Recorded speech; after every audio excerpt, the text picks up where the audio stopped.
안녕하세요. 송희설입니다. 팀 켈러 회의주의자에게 말하다 네 번째 시간입니다. 오늘은 기독교의 불의 문제를 다룹니다. 팀 켈러는 이 시대가 하나님을 믿지 못하는 네 번째 이유로 기독교의 불의 문제를 들었습니다. 교회에 다니는데도 왜 불의한가 하는 문제입니다. 팀 켈러는 교회가 불의를 많이 저지른다 하는 사실을 인정합니다. 기독교 공동체에 속했다가 실망하고 신앙을 버리는 이들이 많다.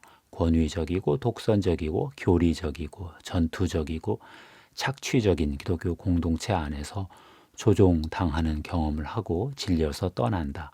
그러나 팀 켈러는 이런 참담한 경험에 근거해서 성경은 엉터리다라고 판단하기에는 너무 이르다 하고 말합니다. 그러면서 그리스도인의 성격상의 결함의 문제, 전쟁과 폭력의 문제, 광신의 문제에 대해서 다루어 보겠다 합니다. 첫 번째는 성격상의 결함의 문제입니다. 팀 켈러도 그리스도인이 성격상 문제가 심각하다 인정합니다. 교회 쪽에 다툼과 분파주의가 많다. 기독교 지도자들의 타락상은 알만한 사람은 다 안다. 교회 리더들은 세상 리더들만큼이나 부패해 있는 것 같다. 팀 켈러는 타 종교인이 오히려 성품과 성격이 더 좋을 수 있다 하는 것도 인정합니다. 야고보서 1장은 온갖 좋은 은사와 온전한 선물이 다 위로부터 빛들의 아버지로부터 내려오나니 라고 말한다. 선하고 지혜로우며 정의롭고 아름다운 일들은 다 하나님이 주신 것이다. 하나님은 모든 근사한 선물을 우리 공로와 상관없이 은혜로 주신다. 이런 은혜가 신앙, 인종, 성별, 사회, 계층 여부와 상관없이 모든 인류에게 차별 없이 베풀어져 있다. 신앙생활을 안 해도 윤리적으로 올바른 사람이 많은 것을 하나님의 일반 은총 때문이다. 이렇게 설명하는 것입니다. 팀 켈러는 그리스도인이 성격에 문제가 많은 것이 사실이지만 이것은 그리스도인이 성품이 좋아서 구원받는 것이 아니기 때문이다. 이런 설명을 덧붙였습니다. 그리스도인은 도덕적 능력으로 구원받는 것이 아니라 하나님의 은혜로 구원받는다. 그리스도인은 못난 성품을 가진 채로 은혜로 구원받는다. 구원받고 나서 성품과 행동이 변화되기 시작하지만 변화되는 과정이 너무 느리다.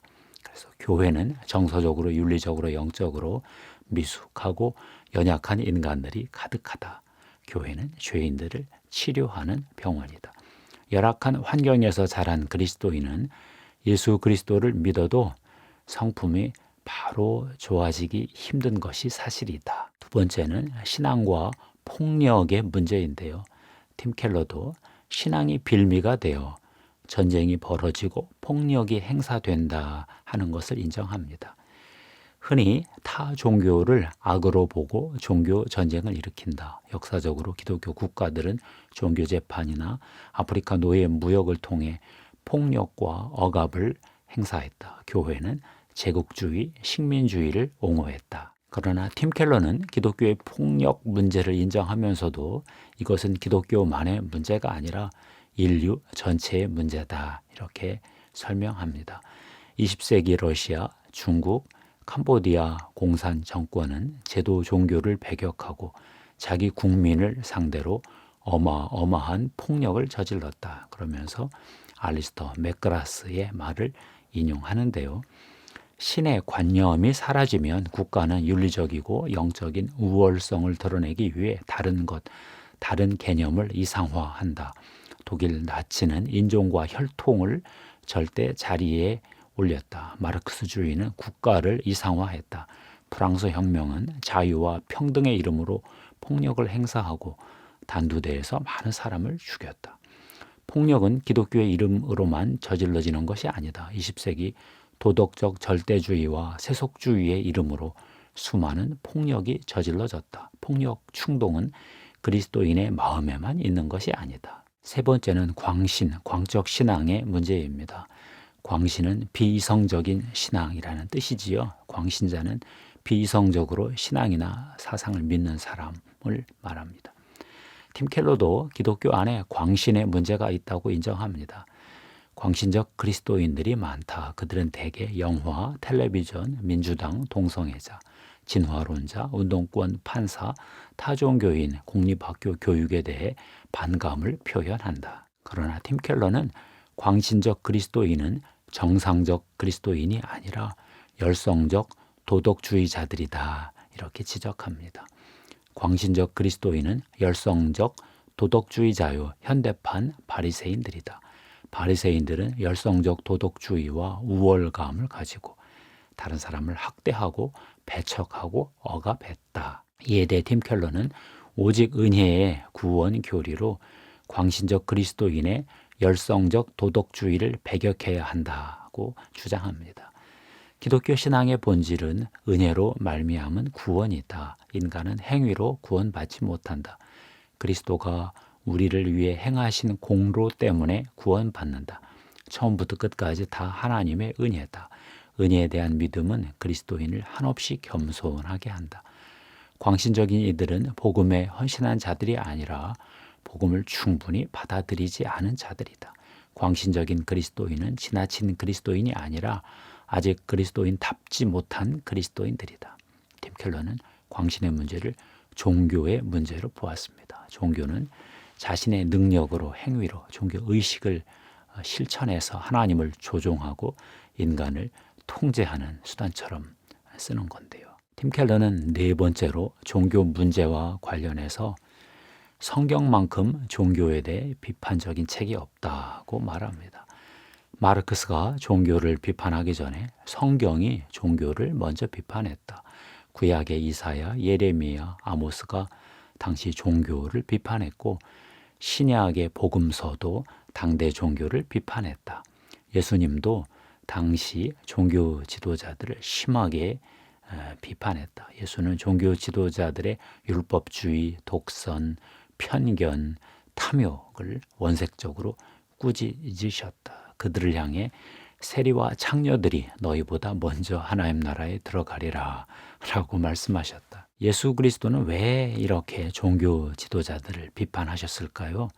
팀 켈러는 예수 그리스도가 당시 종교 지도자들이 종교 의식과 선한 행위로 하나님을 달래가며 하나님에게 영향력을 행사하려 드는 경향, 그것에 분노하셨다. 이렇게 설명합니다.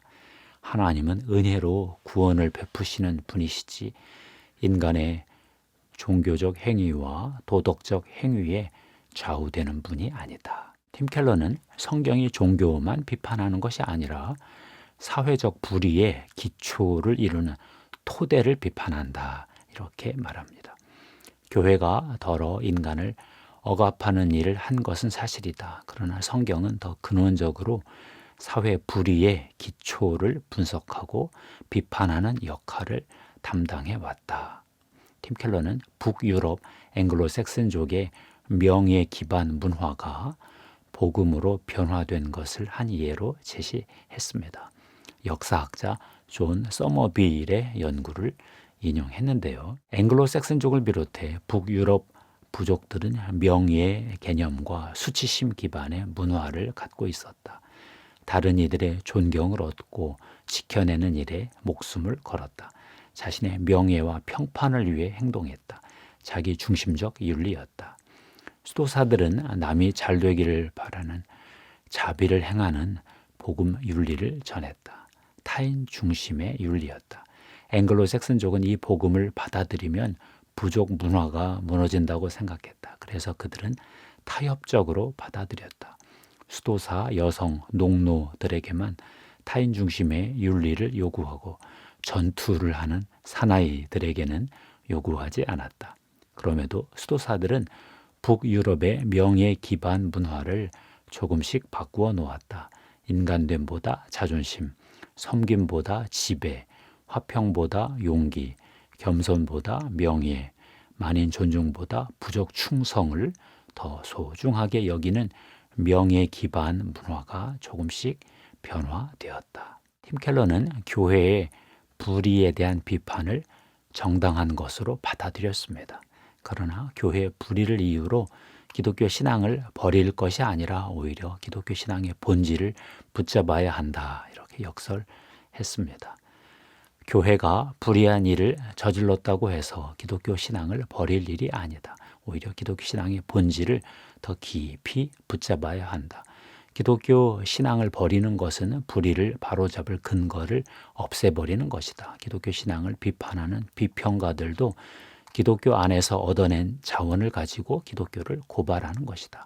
성경은 그 자체로 신앙을 남용하는 문제에 대처하는 법을 충분히 가르쳐주고 있다. 마지막으로 팀 켈러는 예수의 이름으로 정의를 실현한 기독교 역사를 소개합니다. 노예제도는 오랜 세월 인류 문화의 보편적 현상이었다. 그리스도인은 역사상 처음으로 노예제도가 잘못이라는 결론을 내렸다. 하나님의 뜻에 어긋난다고 보았다.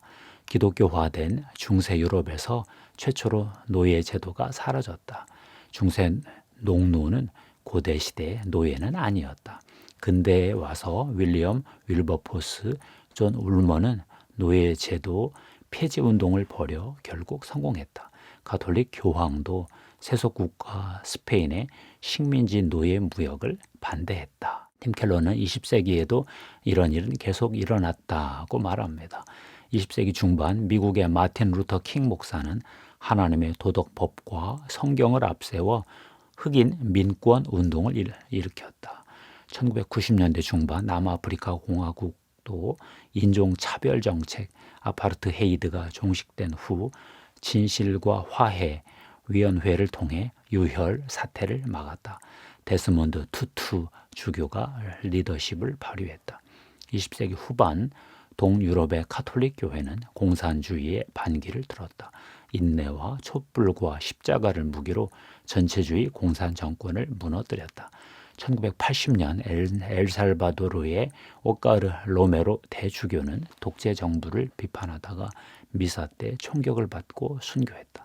루터 교회의 순교자 디트리 보네퍼 목사도 빼놓을 수 없다. 보네퍼는 나치에 체포되어 교수형을 당했다. 요약하면 이렇습니다. 그리스도인이 성격적 결함이 있는 것은 개인이 성품이 아니라 하나님 은혜로 구원받기 때문이다 그랬고요. 전쟁과 폭력의 문제는 기독교만의 문제가 아니라 인류 전체의 문제였다 했어요. 비이성적 광신은 열성적 도덕주의 태도고 은혜의 구원의 교리를 모르는 종교적 태도다 했습니다. 성경은 자기 행위로 하나님을 달래고 조종하는 종교를 비판했고요. 오히려 성경이 사회적 불의의 기초, 그 토대를 무너뜨렸다 했습니다. 기독교 역사는 예수의 이름으로 정의를 실현한 역사를 참 많이 갖고 있다. 이렇게 설명을 했습니다. 놀라운 통찰입니다. 교회가 불의를 많이 행했고 현실에서 정의가 다 실현되지 않은 것이 현실이지만 성경의 복음에 정의를 실현할 잠재력이 있고 교회도 정의를 많이 실현해 왔다. 이런 설명이었습니다. 감사합니다. 하나님께 영광 돌립니다.